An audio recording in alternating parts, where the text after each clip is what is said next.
8h18, está conosco o Rodrigo Orengo para falar sobre a situação do ministro Milton Ribeiro. Eu falava mais cedo, Orengo, que a nota divulgada pelo ministro da Educação é risível, né? Porque ele diz que o Bolsonaro não pediu para que ele favorecesse aqueles pastores, mas não explica por que, então, ele disse aos pastores que o presidente pediu sim.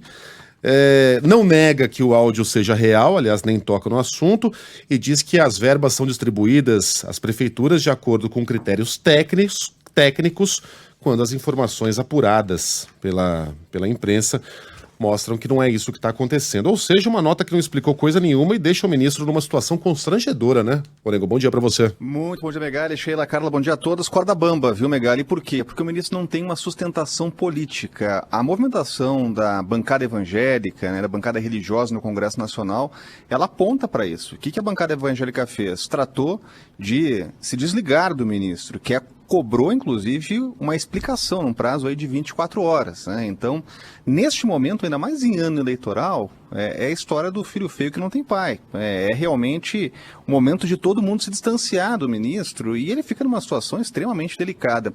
O problema maior para ele é que ele arrastou o presidente da República para uma crise criada por ele. Então, ele diz no áudio que foi um pedido do presidente dar um tratamento especial a um pastor que não tem crachá do ministério, que não faz parte do quadro do ministério, e a grande pergunta é essa que você fez agora. Por que o pastor de reuniões públicas para liberação de recursos, cerimônias, né, falava inclusive em cerimônias, estava lá também no Palácio do Planalto, é uma figura de um intermediário. Então, o ministro ele fica numa situação muito delicada, porque as reações são muito fortes e partem principalmente do Congresso Nacional. Agora já há assinaturas, inclusive, para uma comissão parlamentar de inquérito, uma CPMI, que envolva lá a Câmara e Senado. Se uma CPI é criada neste momento, em ano eleitoral, o desgaste é enorme. Então, o Palácio do Planalto tem alternativas. A primeira delas é desligar o ministro.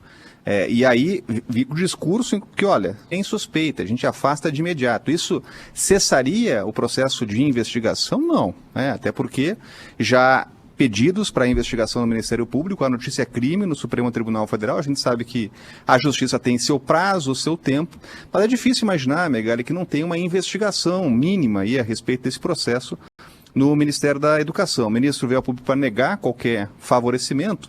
O problema é que no áudio ele fala que tinha um favorecimento a uma pessoa que realmente não tinha ali função institucional, né? Nem por parte de entes federativos, municípios, estados, ministério. Né? Então, por que estava presente e por que fazia essa intermediação? Hoje, inclusive, tem uma denúncia de um prefeito de que, lá no Jornal Estado de São Paulo, de que o pastor, que era visto como alguém que era preciso dar prioridade, cobrava propina para liberar recurso, ou para ajudar a liberar recurso no Ministério da Educação. No momento que a gente sabe, Megali, que há uma grande necessidade de instalações nas escolas, né? A gente viu durante a pandemia a grande dificuldade de escolas fazerem teleaula. Aqui na capital federal foram mais de 4 meses sem aula, em função de um problema que era de investimento mesmo nas escolas, né? Saídas tecnológicas.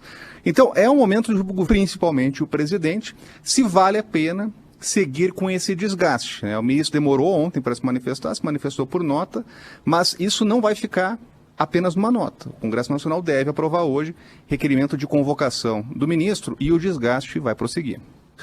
O Milton Ribeiro veio dizer que o Bolsonaro não pediu para que ele favorecesse os dois pastores. Não, ele entendeu errado. O que ele disse, o presidente, foi que o ministro tinha que receber qualquer um que aparecesse. Sério, meu filho de 5 anos não cairia nessa, né?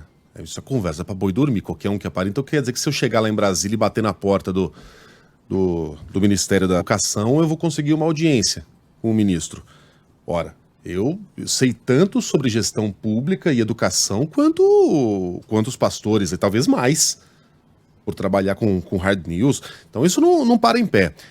O presidente Jair Bolsonaro já se encontrou inúmeras vezes, no mínimo 4, com esse pastor Gilmar dos Santos. Inclusive tem fotografias do Gilmar na página do Planalto, então não dá pra fingir que esse cara não existe. 3 desses encontros foram no Palácio do Planalto, um deles no MEC, ou seja, era tudo muito oficial, quando o presidente já era o presidente da República. Então você junta aí um cara quente, já se encontrou diversas vezes com ele, sendo claramente ocupando claramente uma posição de intermediário de alocação de recursos no Ministério da Saúde. Aí você pega as cidades que foram beneficiadas por meio desses pastores, são cidadezinhas pequenas que receberam altas verbas, muito maiores do que verbas que foram destinadas a médias e grandes cidades, numa velocidade recorde. Você junta todos esses fatos aí, mais o depoimento desse prefeito que fala em barra de ouro como pagamento de propina, fica difícil explicar isso. E é um negócio vergonhoso, né, Orengo? Porque a gente, às vezes, primeiro porque o critério de alocação de recursos vira ser amigo ou não do pastor Gilmar.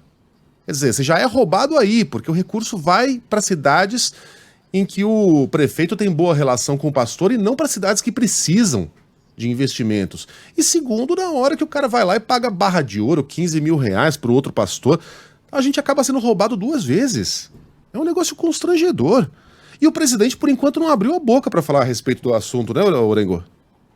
Não falou, é um tema que vai desgastar e muito o presidente, e aí a opção é essa, Megali, vale a pena realmente manter, ou a saída agora, o que é mais provável, é desligar o ministro e falar o seguinte, olha, eu não compactuo com qualquer suspeita, então o ministro que vá se explicar fora do governo, que se preserve a instituição, e como o nome do presidente foi citado, aí há uma necessidade de o presidente realmente responder, né? O ministro no áudio diz uma coisa, na nota diz outra, fica uma dúvida no ar, e a gente vê pela reação de aliados do governo, conversando com aliados no Congresso Nacional, todo mundo quer distância agora do ministro. Então, carece a ele uma base de apoio no momento que ele está ali na corda bamba, né? Então, não resta muita saída.